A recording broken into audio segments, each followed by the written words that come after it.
اور ایک حدیث میں رسول کریم صلی اللہ علیہ وسلم نے یہ بھی فرمایا کہ اذا ہلک الناس اذا قال من قال ہلک الناس فهو اہلکہم او کما قال صلی اللہ علیہ وسلم. جو شخص یہ کہے بھئی لوگ تباہ برباد ہو گئے، یعنی ہر وقت اس کے زبان پر وظیفہ جو ہے وہ اس بات کا ہے کہ لوگ خراب ہو گئے، لوگ ہلاک ہو گئے، برباد ہو گئے، فَهُوَ أَهْلَكُهُمْ، تو وہ ان سے زیادہ برباد ہے جو ہر وقت دوسروں پر تنقید کرتا رہتا ہے، دوسروں کی برائیاں ڈھونڈتا رہتا ہے اور اپنے آپ سے غافل ہے.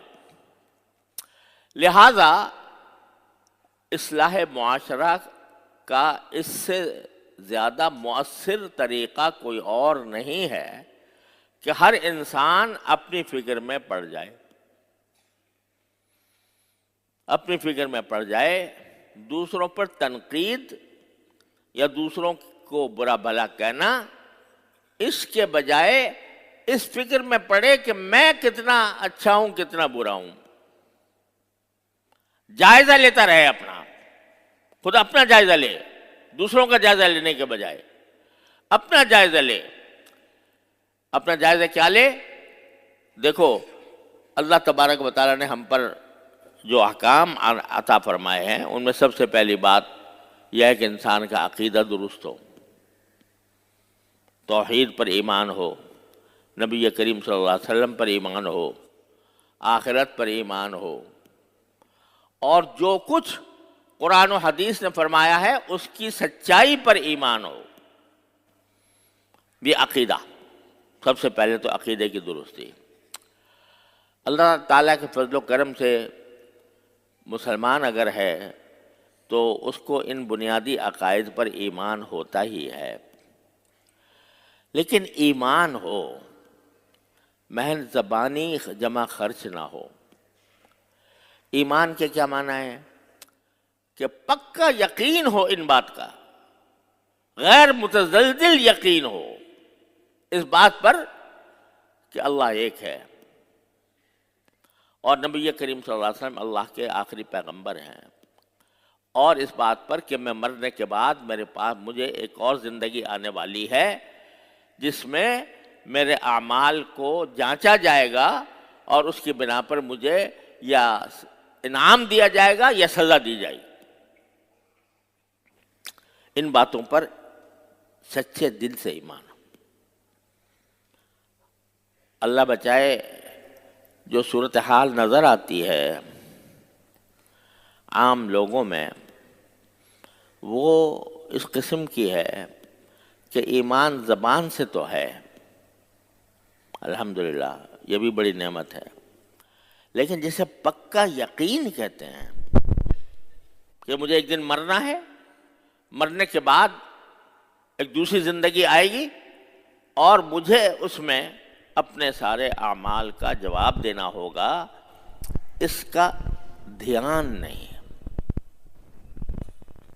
میں ایک مرتبہ سفر میں تھا تو ایک صاحب بڑے تعلیم یافتہ تھے، وہ میرے برابر میں بیٹھے ہوئے تھے، تو مجھ سے پوچھنے لگے میرے مولانا ہم ایمان تو رکھتے ہیں آخرت پر، یہ بتائیں آخرت ہوگی بھی کہ نہیں ہوگی؟ مرنے کے بعد واقعی ہم زندہ ہو جائیں گے دوبارہ؟ کیا مرنے کے بعد واقعی ہمیں اعمال کا جواب دینا ہوگا؟ یعنی وہ زبان سے تو کہہ رہا ہے کہ مجھے ایمان ہے، لیکن اس کے دل میں اب بھی یہ تردد اور یہ شک ہے کہ پتہ نہیں آئے گا وہ وقت یا نہیں آئے گا. تو یہ ایمان پورا مکمل نہیں ہوا جب تک یقین نہ ہو. اور جن چیزوں پر یقین ہے بھی، جیسے توحید ہے مثلا، اللہ تعالیٰ کی وحدانیت کہ اللہ ایک ہے، اس کے سوا کوئی معبود نہیں، اس کے سوا نہ ہم کسی کی عبادت کر سکتے ہیں، نہ کسی سے آخرت کے معاملات میں مدد مانگ سکتے ہیں. ایاک نعبد و ایاک نستعین، اے اللہ ہم تیری عبادت کرتے ہیں، تجھی سے مدد مانگتے ہیں. لیکن دیکھو جا کر مزارات پہ کیا ہو رہا ہے. مزارات کے اوپر سجدے صاحب مزار کو سجدہ کیا جا رہا ہے اور اس سے مانگا جا رہا ہے مجھے اولاد دے دے، میرے رزق میں اضافہ کر دے، مجھے روزگار دلا دے، میری بیٹی کا نکاح کرا دے۔ کس سے پوچھ رہے ہیں؟ مزار سے، قبر سے۔ ارے بھائی، جب اگر اللہ ہے تو دینے والا تو وہی ہے۔ اللہ کے سوا کون ہے جو جس کے اندر طاقت ہو دینے کی؟ خاص طور پر وہ جو دنیا سے گزر گئے اور ان کی قبروں پہ جا کر حاجتیں مانگی جا رہی ہیں۔ بعض اوقات اتنے بڑے بڑے اولیاء اللہ ہیں، دل چاہتا ہے کہ ان کے مزار پر حاضر ہو، ان کو سلام ہم عرض کریں، اصالہ ثواب کریں، اتنے بڑے بزرگ ہیں، لیکن جب داخل ہوتے ہیں وہاں پر تو داخل ہو کر ایک ایسا نظارہ نظر آتا ہے کہ یا اللہ، یہ تو شرک کی بنیادیں پڑ رہی ہیں۔ یہاں پر کوئی کھڑا ہوا اسی کے سامنے قبر سے مانگ رہا ہے، داتا مجھے یہ دے دے، مجھے بچہ دے دے۔ بچہ لینے کے لیے سفر کر کے جا رہے ہیں مزارات کے پاس اور ان سے مانگ رہے ہیں کہ بابا فرید الدین گنج شکر رحمۃ اللہ علیہ، باب حضرت علی حجویری رحمۃ اللہ علیہ، بڑے درجے کے اولیاء اللہ ہیں، لیکن ان کی قبروں پر جا کر ان سے مانگ رہے ہیں کہ داتا مجھے دے دو۔ ارے بھائی، اللہ جل جلالہ کے سوا اس کائنات میں کوئی نہیں ہے جو کچھ دے سکے۔ اللہ جل جلالہ ہی دیتا ہے، اس کے سوا کسی سے مانگنا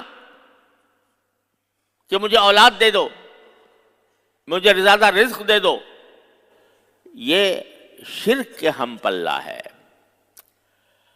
تو عقیدہ ہی خراب ہو گیا۔ تو سب سے پہلے تو انسان کو اپنے عقائد درست کرنے کی ضرورت ہے۔ عقیدہ ہمارا سوائے اللہ کے اور کسی کے اوپر نہ ہو۔ اپنی حاجتیں لے کر بعض اوقات مزارات کے پاس جاتے ہیں، بعض اوقات زندہ پیروں کو سجدہ کیا جا رہا ہے اور ان سے مانگا جا رہا ہے۔ یہ نہیں کہ تم میرے لیے دعا کر دو، اس میں تو کوئی حرج نہیں ہے۔ کسی اللہ والے سے آپ کہیں کہ بھئی میرے لیے دعا کر دیں، اللہ تعالیٰ میری یہ مشکل دور فرما دے، اس میں تو کوئی حرج نہیں۔ لیکن اسی پیر سے یہ کہنا کہ مجھے اولاد دے دو، اولاد دلوا دو یا دے دو، یا میں بے روزگار ہوں، میرا روزگار لگا دو، یہ شرک ہے۔ کسی بندے سے اس طرح مانگنا، کھڑے ہو کر نماز میں تو کہتے ہو ایاک نعبد و ایاک نستعین، اے اللہ ہم تیری ہی عبادت کرتے ہیں، تجھی سے مدد مانگتے ہیں، اور مدد مانگتے پھر رہے ہو اور عبادت کرتے پھر رہے ہو غیر اللہ کی۔ تو جہاں شرک ہو رہا ہو، عملی شرک ہو رہا ہو، اس پر ہم مشرک اور کافر کا فیصلہ دیں نہ دیں وہ الگ مسئلہ ہے، لیکن عملاً تو شرک ہو رہا ہے۔ تو یہ عملاً شرک ہو رہا ہے اور ہم سمجھتے ہیں کہ ہمارے اوپر اللہ کی رحمتیں نازل ہوں گی۔ تو اپنی اصلاح کا پہلا قدم تو عقیدے کی درستی ہے، عقیدہ درست ہو، یقین ہو پورا کہ اس کائنات پر واحد حکمران اللہ جل جلالہ ہے، وہی احکم الحاکمین ہے، اس کے مشیت کے بغیر کائنات کا کوئی ذرہ ادھر سے ادھر نہیں ہو سکتا۔